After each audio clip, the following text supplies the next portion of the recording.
아주 초기에 이렇게 1년 미만의 회사에 제품도 없는 회사에 투자할 때는 결국 사람밖에 분석을 할 게 없어요. 네. 이런 게 좀 맞는 게 저는 회사가 성공할 가능성이 좀 높다라고 생각을 하거든요.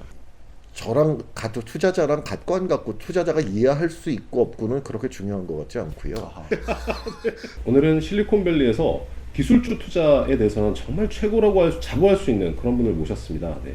본인 말로는 실리콘밸리의 기업가 프로파일러라고 하시고요. 트랜스링크 인베스트먼트의 김범수 대표님을 오늘 어렵게 모셨습니다. 좋습니다. 네, 안녕하세요, 신 기자님. 예, 반갑습니다.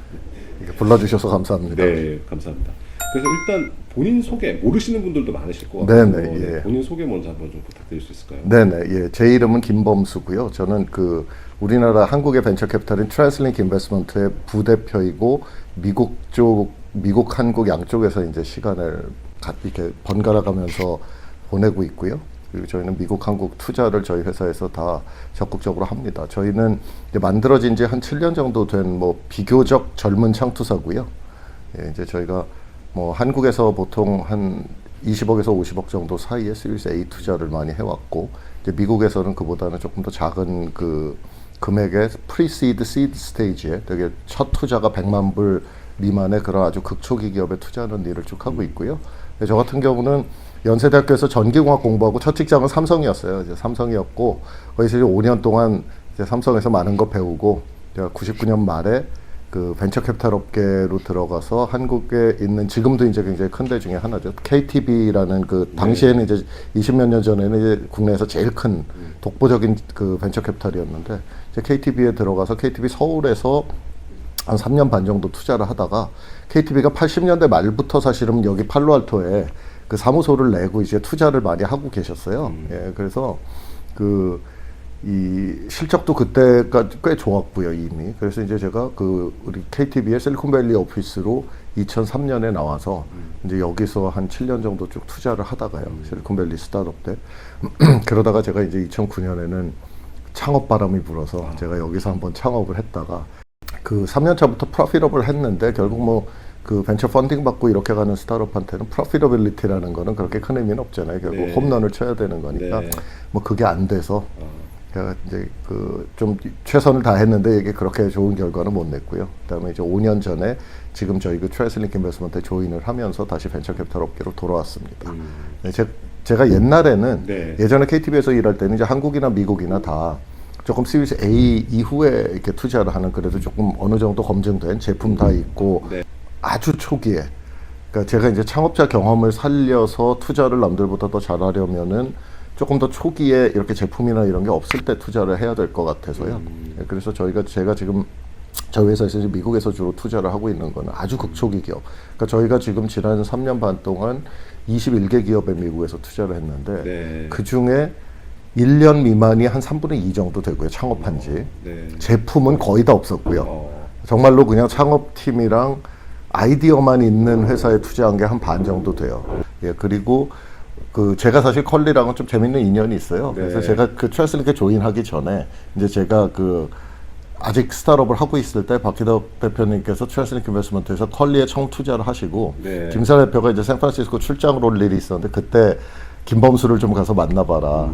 그래가지고 2017년 3월이었던 것 같아요. 네. 2017년 3월. 그러니까 저희가 첫 투자를 2016년 했거든요. 컬리에. 네, 네. 그러니까 그때 제가 샌프란시스코 공항에서 김사라 대표님이랑 또 다른 공동창업자인 그 박길남 이사라고 계세요. 이렇게 그 두 분을 만나서 진짜 네. 샌프란시스코 옛날에 그 리노베이션 되기 전에 그 카페에서 네. 2시간 반을 이렇게 얘기를 했었어요. 그때는 네. 이제 컬리도 되게 초기였고, 이제 실리콘밸리의 어떤 그 스타트업들이 전반적으로 어떤 식으로 사용자 데이터를 추적하는가, 네. 뭐 그런 툴들, 제가 그때 창업자였으니까 네. 제가 그때 쓰고 있던 툴들 이런 거 보여드리고 그러면서 막 얘기했던 네. 그런 기억이 납니다. 네. 예, 저희가 컬리도 있고, 그 다음에 이제 그 패션 이커머스인 그 브랜디라는 회사도 있고, 거기도 이제 아마 올해 안에 유니콘이 이제 될 걸로 생각하고, 네. 그 뒤에도 또 이제 뭐 이렇게 저희 생각에는 네. 뭐 1, 2년 안에 유니콘을 바라볼 수 있는 그런 네. 회사들이 계속 이렇게 좀 줄지어 있습니다. 네. 아니 본인은 실리콘밸리의 창업자 프로파일러라고 규정을 하시더라고요. 네. 어떻게 된 겁니까?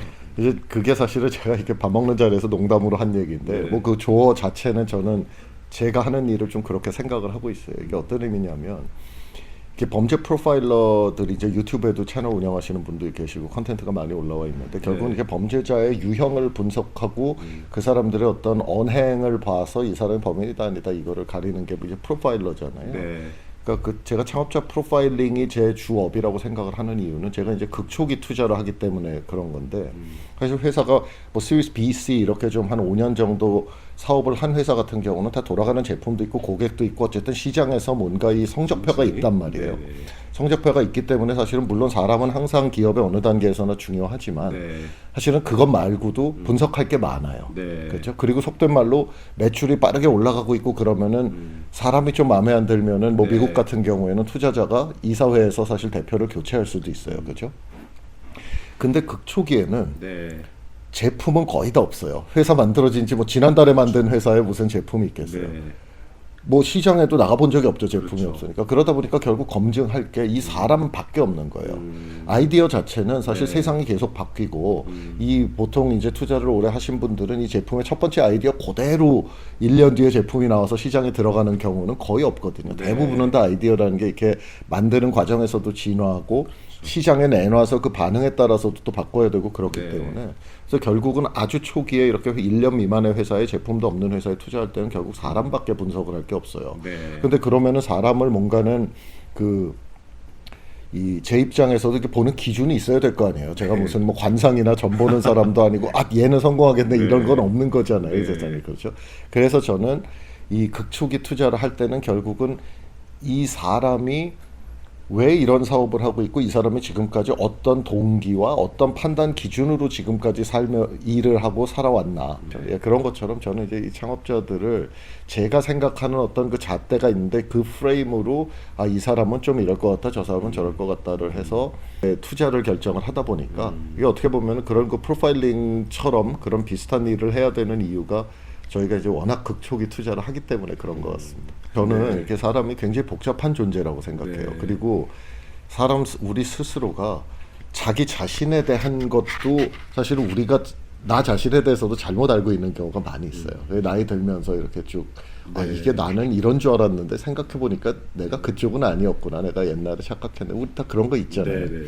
네, 그래서 저는 뭐 이렇게 딱딱 이 사람은 그러니까 머릿속에 서랍이 있어서 신현규 기자는 이 서랍, 뭐 김범수는 이 서랍 이렇게 생각을 하는 건 아니고요. 일단은 그 사람의 어떤 그게 사람마다 다 두드러진 성향이나 어떤 장점 이런 게 있고요. 또 그 이면에는 보통은 그 사람이 좀 잘 못하는 것들도 있어요. 네.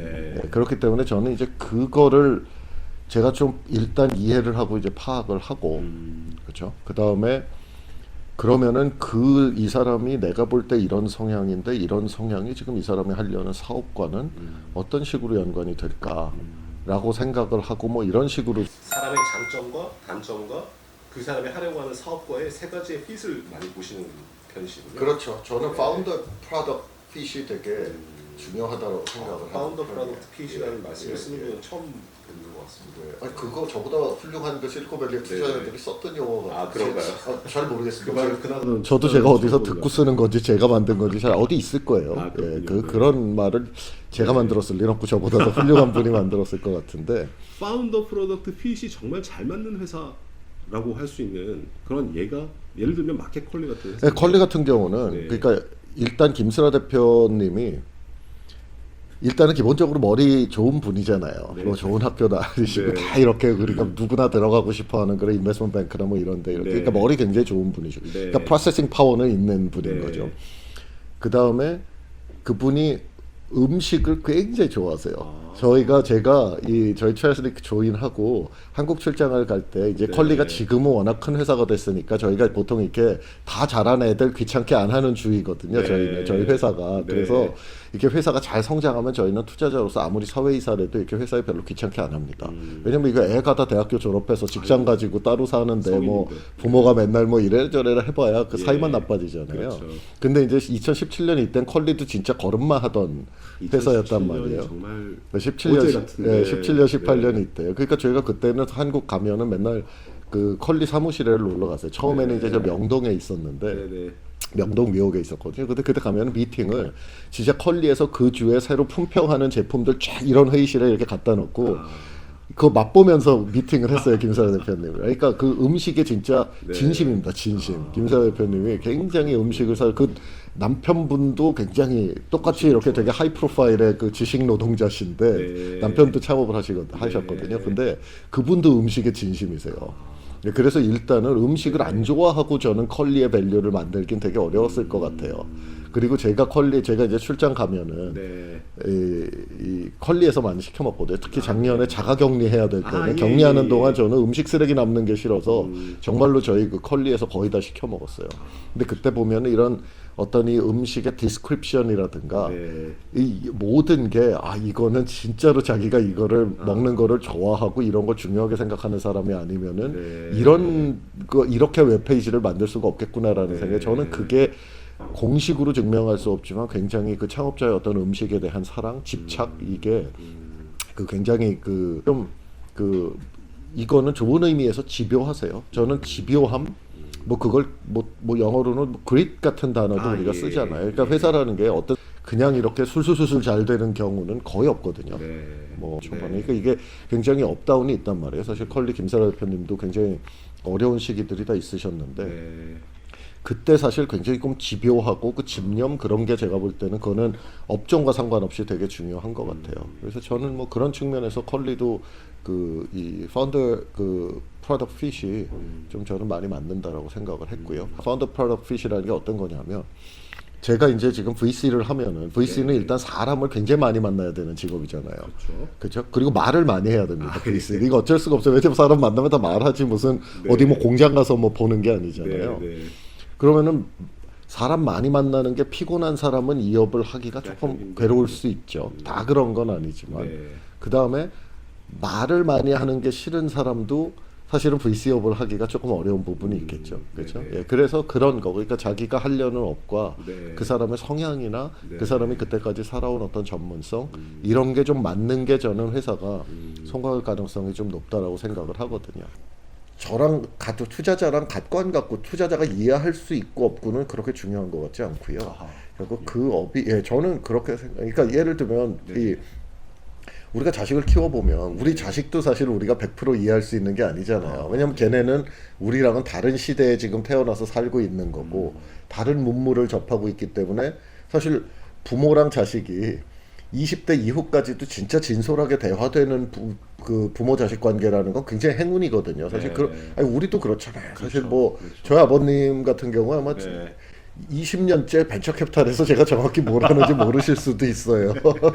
왜냐면은 저희 부모님 세대가 자랄 때는 벤처캐피탈 같은 컨셉은 아예 대한민국에 존재를 하지 않았었으니까요. 네. 그렇죠. 예, 그래서 저는 제가 거기에 동의하느냐, 내가 이해하느냐는 저는 네. 그렇게 중요하지 않은 것 같아요. 사실 많은 투자자분들이 워런 버핏 같은 투자자분들의 격언을 이야기를 많이 회고를 하시면서 네. 워런 버핏은 내가 이해하는 분야에만 투자한다라고 네. 얘기들을 많이 네, 했었거든요. 네, 예. 그래서 그게 한국 투자자분들에게 마치 금과 옥조 같은 격언처럼 진행이 되어 왔었는데 그러다 보니까 이게 벤처 투자나 약간 기술주 투자 같은 어려운 부분의 투자 그리고 새로운 영역의 투자에 대해서는 좀 두려워하셨던 게 사실인 것 같아요. 좀 많이 안 하셨죠? 네, 많이 안 하셨던 예, 것 같아요. 예, 예. 근데 지금 방금 해주신 말씀은 네, 좀 굉장히 신선하게 다가오거든요. 네, 그 네, 말씀이. 네. 그러니까 그거는 일단 워런 버핏 같은 분은 오마하의 현인이라고 부르지 예, 않습니까? 예. 그러니까 그분은 이제 저보다 훨씬 네. 훌륭한 분이기 때문에 네. 저는 사실 그분이 세상에 이거 흐름을 뭘 어떻게 보시는지를 몰라요. 그걸 제가 그분처럼 알 수 있었으면은 투자를 해서 성공을 했겠죠. 그렇게 일반 퍼블릭 주식을 해가지고요, 상장 주식을 해서.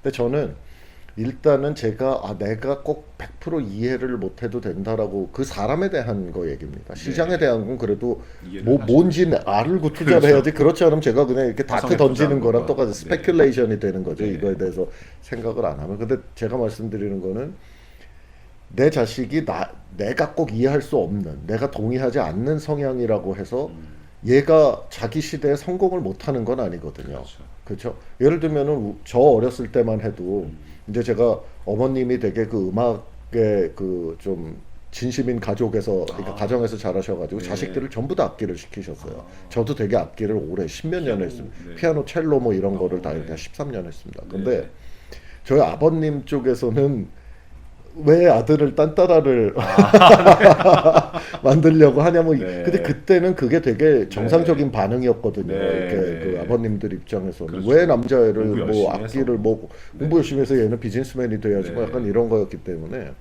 그러니까 그러면은 그게 나쁜 거였냐 하면은 저는 굉장히 어머님한테 감사하고 있거든요. 그거랑 저는 똑같은 것이다. 꼭 내가 이해할 수 있는 영역 밖에 있다고 그게 훌륭하지 않은 것은 아니다라는 생각을 저는 일단 깔고 있어요. 그러니까 이해 못한다고 해서 틱톡이 가치가 없는 건 아니잖아요. 뭐 그런 것처럼 제가 이렇게 팬은 아닌데 어쨌든 숫자는 잘 나와요. 네. 근데 그 숫자가 잘 나오고 이러는 거를 정말 기가 막히게 네. 그러니까 이게 정말 사실인지 좀 이렇게 그릴링을 해봐야지. 그러니까 약간 이 좀 세게 밀어붙여봐야지라고 미팅을 딱 들어가서 10분 있다가 막 지갑을 열고 있습니다. 아 이거 더 투자해야 되는데 이렇게. 그러니까 저는 사실 그 회사 같은 경우는 네. 투자하는 단계부터 네. 아 나 이거 제품은 모르겠다. 아, 근데 대표님. 이 창업자한테는 내가 투자를 해야 되겠다. 그리고 저희는 실제로 그런 식으로도 투자를 몇 개 했는데 네. 그 회사들이 다 지금 잘 되고 있어요. 그렇군요. 네. 그래서 저는 초기에는 네. 점점 더 저는 사람 위주로 투자를 하게 되는 것 같아요. 예를 들면 우리가 이 제품은 성공할 것 같아요. 그러니까 제품이 100이고 창업자는 그냥 뭐 유능한데 뭐 그냥 네. 쏘쏘 뭐 이렇게 확 끌리는 네, 이런 거에 뭐 예를 들면 창업자가 한 6, 70점인 투자 회사와 네. 제품은 이런 게 꼭 필요할까? 6, 70점인데 네. 창업자는 100점이야. 아하. 막 이렇게 이 사람은 나보다 굉장히 뛰어난 사람이네. 얘는 뭘 해도 하겠네. 이런 네. 그 두 개의 투자를 했을 때 결과를 보면은 저희 회사에서 투자한 거는 압도적으로 후자가 더 잘 돼요. 그러니까 제품은 사실은 그거는 계속 변해 나가는 거기 때문에 어떻게 될지를 알 수가 없거든요. 네. 근데 이 창업자라는 거는 결국 그 사람이 제품을 만드는 거잖아요. 예, 그래서 저 같은 경우는 초기 투자를 하면 할수록 결국은 이제 일종의 머신러닝처럼 계속 데이터가 저한테 들어오는 거지 않습니까? 네. 투자한 결과가 그러면은 그걸 보면은 제가 제 알고리즘을 반영을 해야 되잖아요. 그렇죠. 그걸 하다 보면 저는 점점 더 사람 위주로 보게 되는 것 같아요. 네, 저는 그렇게 생각. 근데 그거는 레이트 스테이지로 가면은 이게 네. 통하지 않을 것 같은데 저는 네. 제가 지금 하고 있는 거는 네. 하고 있는 투자는 만들어진 지 1년 안 된 회사에 진짜 극초기 기업에 투자를 하다 보니까 네. 저는 점점 더 사람 위주로 보게 되는 것 같습니다.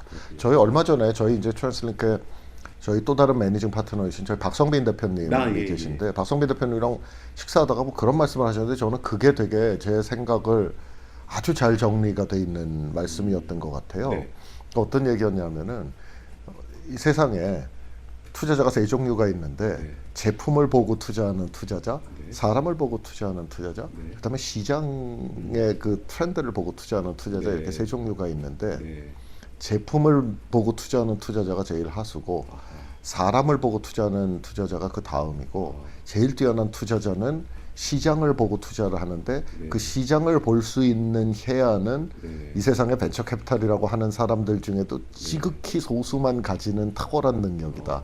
그렇기 때문에 그 0.01%에 들어가는 투자자가 아닌 이상은 네. 대부분은 다 사람을 보고 투자하게 된다라는 말씀을 하셨는데 저는 네. 그게 되게 제 생각이랑 비슷한 것 같아요. 네. 저 같은 경우도 제품을 보고 투자하던 시절이 있었거든요. 네. 근데 시장이 계속 바뀌기 때문에 네. 이 제품은 반드시 될 거야라고 생각한 게 그렇게 되는 게 그렇게 네. 많지가 않더라고요. 그리고 창업자도 결국은 우리가 벤처캐피탈에서 투자를 하면 투자금의 상당 부분은 창업자가 발전하는 데 씁니다. 창업자가 시행착오를 해야 되잖아요. 어떻게 보면 그 시행착오 해도 안 망할 비용을 저희가 내는 거거든요. 그렇군요. 그러다 보니까 결국은 지금 창업자가 이 수준에 있던 창업자가 여기까지 발전을 했는데 제품이 똑같으면 그것도 또 이상할 것 같거든요. 그러니까 우리가 왜 젊어서 경험이 없을 때와 네. 나중에 나이가 들어서 경험이 많이 쌓이고 더 아는 게 많아졌을 때 판단과 하려는 일이 다르잖아요. 네. 그렇죠? 그것처럼 제품이 어떻게 똑같을 수가 있는가? 결국은 창업자가 발전하는 데다가 저희는 배팅을 하는 거기 때문에 창업자가 발전을 하는데 제품도 따라서 발전을 할 것이다. 그래서 내가 보는 지금 제품의 모습이 이 창업자가 발전했을 때도 그대로 있을 거라고 가정을 하고 투자하는 게 굉장히 어려운 것 같거든요. 그렇군요. 예, 그래서 결국에는 제품에 선행하는 지표는 창업자인 거고. 네. 그렇죠. 저는 그렇게 생각을 해요. 근데 저한테는 창업자가 왜 이 제품을 하는지에 대한 그 thought process, 그러니까 어떻게 그 결론에, 왜냐면 창업이라는 거는 아무나 그냥 어느 날 이렇게 아침에 일어났는데 나 오늘 창업할 거야 이렇게 창업하지는 않잖아요. 누구나가 다 고민을 하다가 창업을 한단 말이에요. 네. 그러면은 그 고민 과정에 저는 굉장히 관심이 많아요. 이 사람은 도대체 어떤 문제의식에서 시작을 해서 이 사업을 하기로 했는가가 저는 되게 관심이 많습니다. 예를 들면 그 문제의식이라는 게 어떤 사람에게는 돈일 수도 있을 것이고, 어떤 사람의 본인이 풀고 싶은 문제일 수도 있을 것이고, 예. 어떤 사람에게는 내가 정말 이걸 해결하지 않으면 안 되는 건 결핍, 강박 뭐 이런 걸 수도 있을 것이고. 네네. 네, 어떤 유형들이 있을까요? 그래서 저는 그러니까 돈은 창업이 아니래도 우리 모두가 다 돈은 더 많이 벌고 싶어 하잖아요. 그렇죠? 그렇죠. 뭐 그건 자본주의 사회에서는 다 원하는 거니까. 네. 그러니까 저는 돈은 사실 모두의 목표예요. 네. 근데 그러면은 꼭 돈을 벌기 위해서 창업을 해야 돼. 저는 그러니까 나는 돈 벌려고 창업했어는 누구나 그 동기가 없는 사람은 없지만 창업할 네. 때 네. 저는 돈만 생각해서 창업을 한 사람이 성공한 케이스는 아니 사실 레리 페이지나 세르게이 브린 같은 사람들이 예. 이 사람들이 그 박사과정 마치고 나와서 창업을 할 때 내가 이걸 창업하면 이렇게 해서 이게 1조가 되면 내 몫이 얼마나 이 생각을 했을 것 같지 않거든요. 이게 돈이라는 걸로 성공하기에는 그 목표는 네. 이 스타트업 창업의 험난한 길을 가기에는 저는 충분히 강하지 않은 동기다라고 생각을 해요. 포기를 한다. 알겠습니다. 근데 그것보다는 저는 네. 조금 더 자기가 이렇게 불편한 게 존재하는데 왜 이거 아무도 안 바꾸냐? 저는 그 문제의식, 저는 그걸 되게 많이 찾으려고 하거든요. 네. 그래서 저 같은 경우는 이게 그 초기 투자를 할 때 창업자가 왜 이거를 시작했는가에 대한 그 논리 프로세스를 거꾸로 좀 거슬러 올라가요. 저는 그래서 이 사람이 뭐를 문제로 봤는가. 그러니까 창업이라는 거는 어떤 종류의 제품 서비스를 네. 뭔가 이 세상에 존재하는 문제, 다르게 얘기하면 불편함을 해결하는 솔루션으로 내가 만드는 거잖아요. 이거를. 네. 그렇죠? 근데 없는 문제를 붙잡고 솔루션을 만드는 창업자들 생각보다 많아요. 실리콘밸리에도.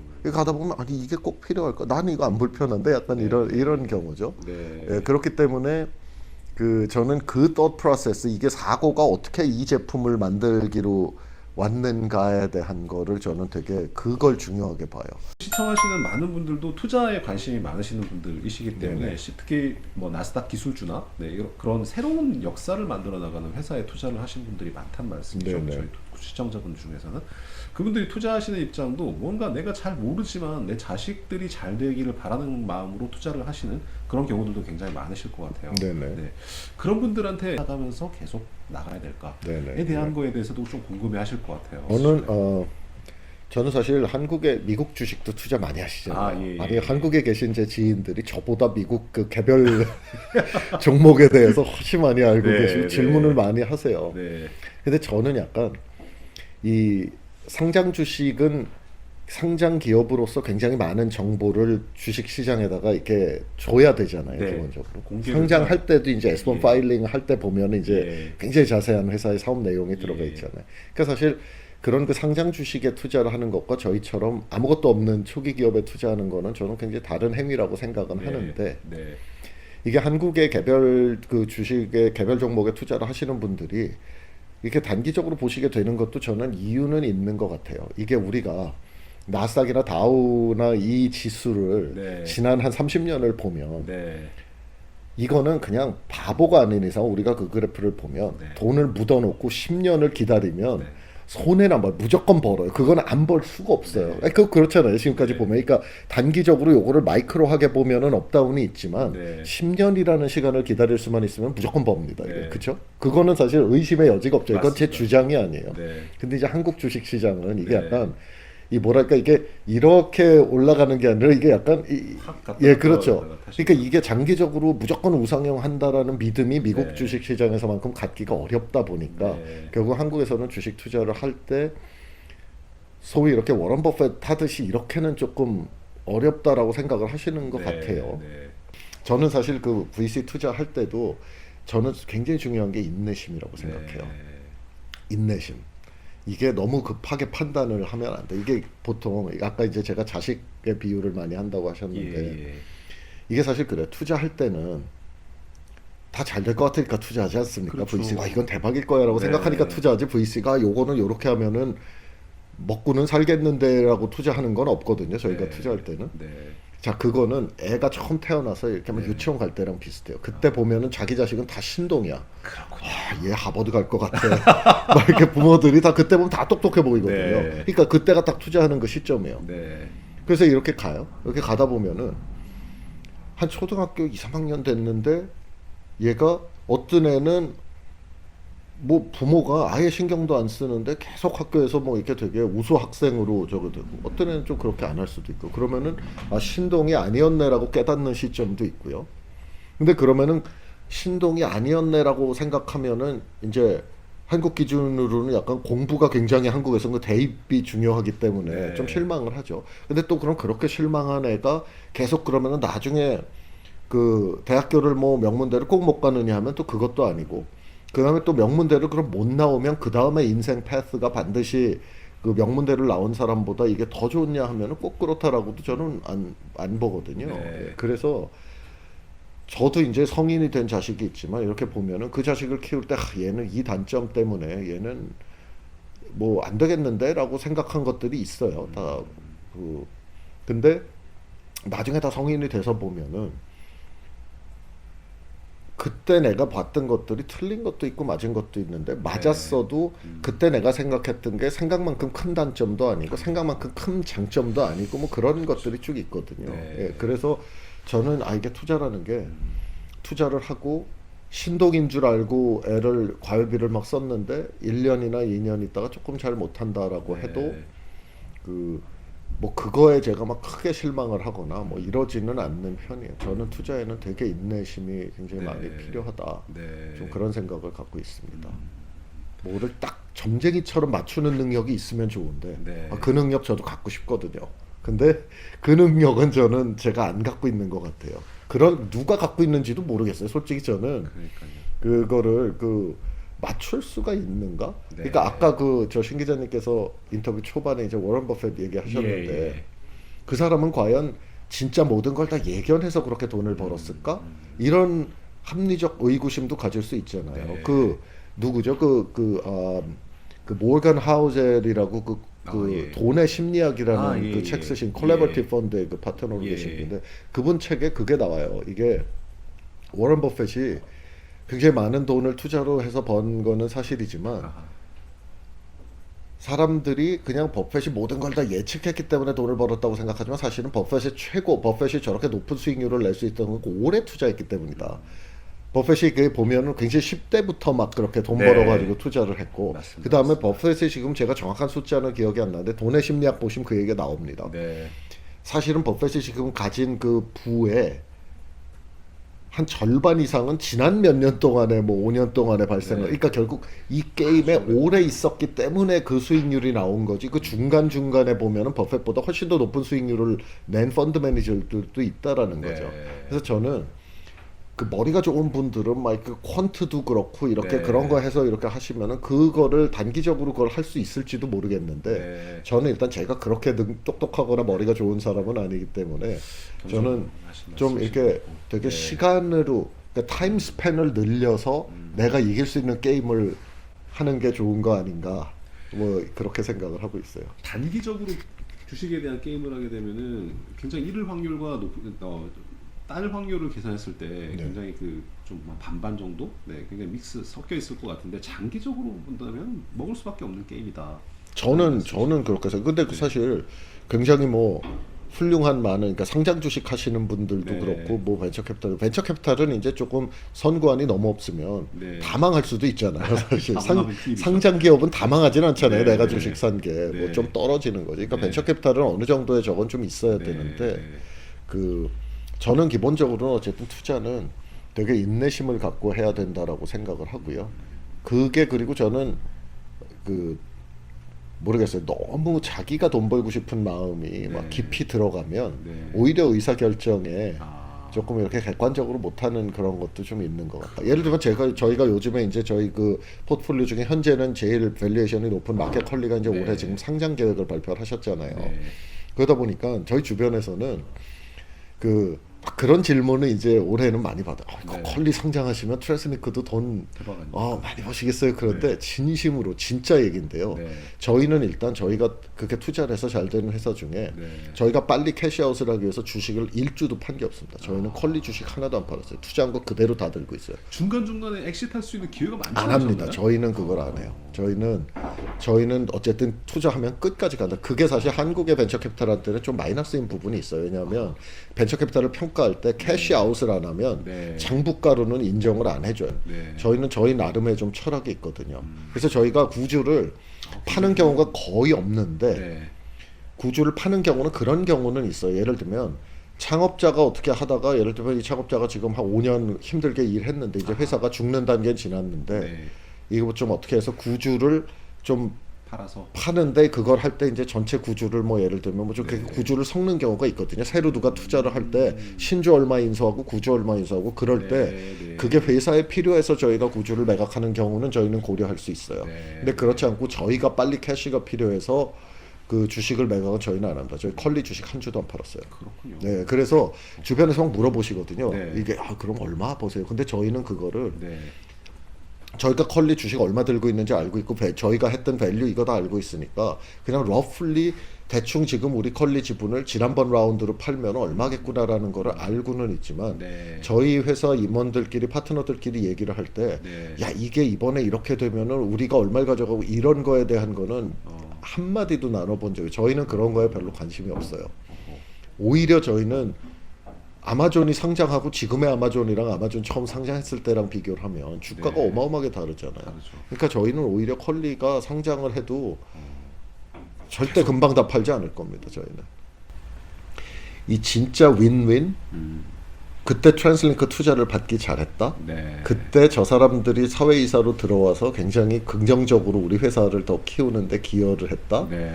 이런 투자자로 그러니까 단순히 돈을 잘 버는 것보다는 돈을 버는 건 당연히 중요하죠. 투자자는 돈을 못 벌면 이 업에서 살아남을 수가 없잖아요. 아무도 저희 펀드에 출자를 안 해주시니까. 네. 근데 돈을 버는데 조금 어떻게 버느냐에 대한 관심이 네. 돈 자체보다 저희가 조금 더 있어요. 네.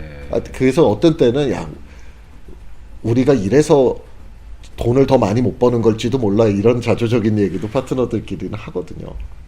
그렇게 돈을 많이 버는 것보다는 좋은 회사, 정말 그레이트한 회사를 키우시는 게 더 관심이 많으신 뭐 거죠. 사람은 다 자기 생겨 먹은 대로 일을 하고 사는 거니까 저희가 약간 그 낭만주의다 보니까 네. 예 그게 좀 그렇게 좀 성공을 했어도 네. 어떻게 성공했느냐도 네. 저희는 조금 되게 중요하게 생각을 하고 있어요. 예. 마지막으로 우리 독자분들한테 하시고 싶으신 말이 있으시면.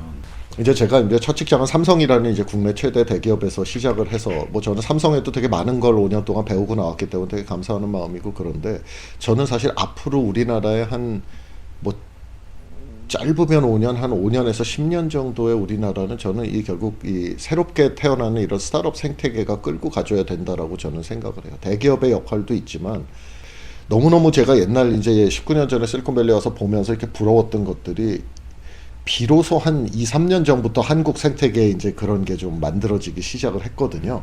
그래서 저는 이게 아주 지금 시작이다. 그래서 저는 이런 어떤 스타트업계를 볼 때 이 새로운 시도가 많이 나오고 크게 성공하는 게 나오려면 또 크게 실패하는 것도 나와요. 그건 어쩔 수가 없거든요. 근데 그 크게 실패하는 것들을 가지고 너무 저렇게 저런 망하는 거 보니까 저 스타트업은 저거는 사기다. 어떻게 저런 회사에 뭐 1,000억이 들어갔냐. 미국에는 1조 들어가고도 망하는 회사들도 있거든요. 근데 그러면은 그 망한 회사들이 결국 그런 게 왜 나오냐. 결국 어떤 극단적인 성공이 나오기 위해서는 또 극단적인 실패도 나오게 돼 있어요, 이게.